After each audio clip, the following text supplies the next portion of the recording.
എന്നെ വിടൂ. മിണ്ടാതെ വന്നു, അല്ലെങ്കിൽ ശരിയാക്കും ഞാൻ.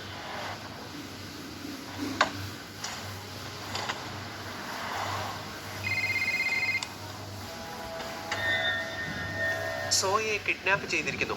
എന്ത്? എപ്പോ? എങ്ങനെ? സോയ, അവളെ തനിച്ചു വിടാൻ പാടില്ലായിരുന്നു. എന്റെ സോയ, ഇനി എന്ത് ചെയ്യും ഞാൻ? ആലിയ, വിഷമിക്കാതെ. ആദി, സോയയെ കിഡ്നാപ്പ് ചെയ്തിരിക്കുന്നു. പെട്ടെന്ന് CCTV ക്യാമറ ഹാക്ക് ചെയ്യും. ഇത് എവിടെയാണ് നടന്നതെന്നും എങ്ങനെയാണ് നടന്നതെന്നും കണ്ടുപിടിക്കാം. ഇത് വളരെ വിചിത്രമായിരിക്കുന്നു. ഈ ഫൂട്ടേജിൽ എനിക്ക് സോയയെ കാണാം, പക്ഷേ ഇതിൽ അപ്രത്യക്ഷയാണ്. രണ്ട് CCTV തമ്മിലുള്ള ദൂരം ഏകദേശം 500 മീറ്ററാണ്. അതായത് കിഡ്നാപ്പേഴ്സിന് ഇത്രയും ദൂരം CCTV ഇല്ല എന്നുള്ള കാര്യം അറിയാമായിരുന്നു. എക്സാക്ട് ആ സ്ഥലത്ത് വെച്ചാണ് സോയയെ കിഡ്നാപ്പ് ചെയ്തിരിക്കുന്നത്. നമുക്ക് പെട്ടെന്ന് അങ്ങോട്ടേക്ക് പോകാം. അവിടെ നിന്ന് എന്തെങ്കിലും ക്ലൂ ലഭിക്കാതിരിക്കില്ല.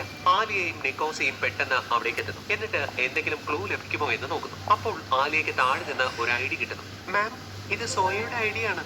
അവളിത് എറിഞ്ഞതാണ്. അതിനർത്ഥം ഉറപ്പായും ഈ ലൊക്കേഷനിൽ വെച്ചാണ് എന്റെ സോയയെ കിഡ്നാപ്പ് ചെയ്തത്. എന്റെ സോയ ഇപ്പോൾ എവിടെ ആയിരിക്കും? സോയ വളരെ ബ്രില്യൻ്റ് ആയ കുട്ടിയാണ്. അവൾ മറ്റൊരു ക്ലൂ കൂടി നൽകിയിട്ടുണ്ട്. നോക്കൂ, ആ റോഡിൽ ഇനിയും സൂചനകളുണ്ട്. Wow Soya, I am proud of you. ഞാൻ എന്തെങ്കിലും ചെയ്തേ മതിയാകൂ. ആലിയ ചേച്ചിക്കും നിക്കോസി മാമിനും അത് സഹായകരമാകും.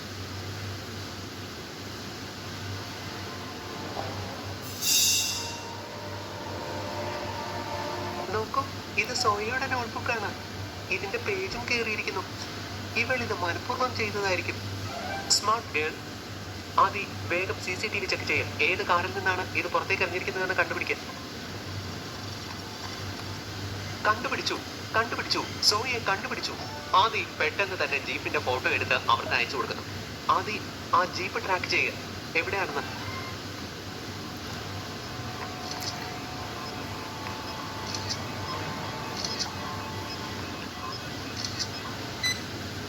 ഞാൻ ജീപ്പ് കണ്ടുപിടിച്ചു. അതിന്റെ ലൊക്കേഷൻ അയച്ചിട്ടുണ്ട്. ലൊക്കേഷൻ ലഭിച്ചതും ആലിയയും നിക്കോസിയും അവിടേക്ക് എത്തുന്നു. പക്ഷേ അവിടെ ഒരുപോലെയുള്ള 3 ജീപ്പുകൾ ഉണ്ടായിരുന്നു. ആലിയയും നിക്കോസിയും 3 ജീപ്പുകളും പരിശോധിക്കുന്നു. ലോജിക്കൽ ആർമി, 3 ജീപ്പുകളുടെ ഉത്ഭാഗവും കണ്ടിട്ട് നിങ്ങൾക്ക് പറയുവാൻ സാധിക്കുമോ സോയയെ കിഡ്നാപ്പ് ചെയ്തത് ഏത് ജീപ്പിലായിരിക്കുമെന്ന്? ചിന്തിക്കൂ.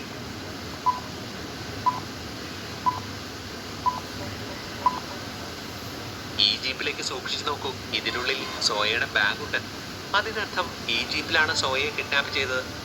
രണ്ടുപേരും അവിടെ എല്ലാം പരിശോധിക്കുന്നു. ലോജിക്കൽ ആർമി, സീൻ കണ്ടിട്ട് നിങ്ങൾക്ക് പറയാമോ സോയ എങ്ങോട്ടാണ് പോയതെന്ന് കണ്ടെത്തുവാൻ സഹായിക്കുന്ന എന്തെങ്കിലും ക്ലൂ ഉണ്ടോ എന്ന്? ചിന്തിക്കൂ.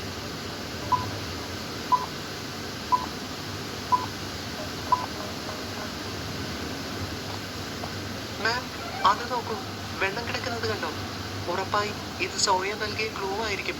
രണ്ടുപേരും ക്ലൂ ഫോളോ ചെയ്ത് കാട്ടിനുള്ളിലേക്ക് കടക്കുന്നു.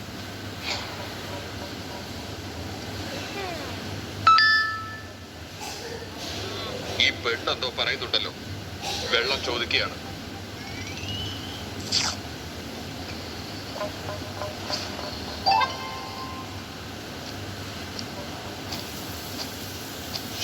വെള്ളത്തുള്ളികൾ ഫോളോ ചെയ്ത് രണ്ടുപേരും ഒരു പഴയ വെയർ ഹൗസിന് മുന്നിലെത്തുന്നു.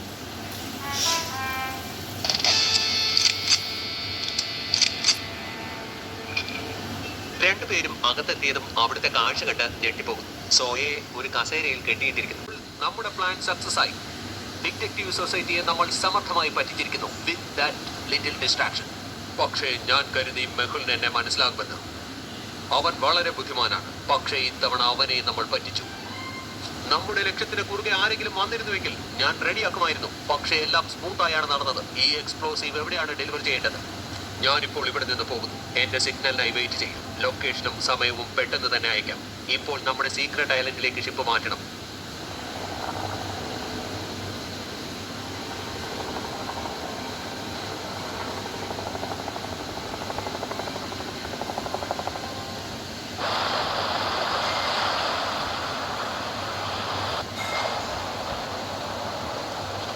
ഓരോ താഴിനും ഓരോ താക്കോലുണ്ടാകും. ഓരോ ചോദ്യത്തിനും ഓരോ ഉത്തരവും. ലൂക്കയുടെ ഇല്യൂഷൻസ് പലപ്പോഴും തോന്നലായിരുന്നില്ല. അതവന് രക്ഷപ്പെടുവാനുള്ള പഴുതുകളായിരിക്കും.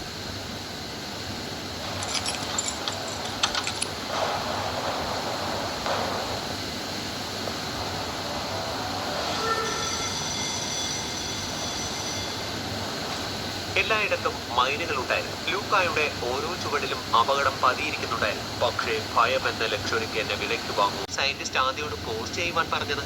ചിന്തിക്കൂ ചിന്തിക്കൂ.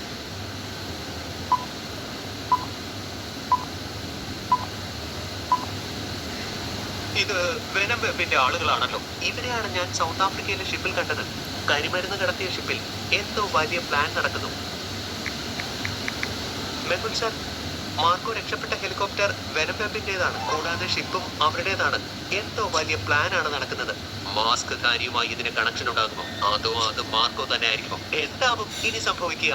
എന്ത് പ്ലാനാവും വെനം വെബ് നടത്തുന്നത്? ഇതിന്റെ എല്ലാം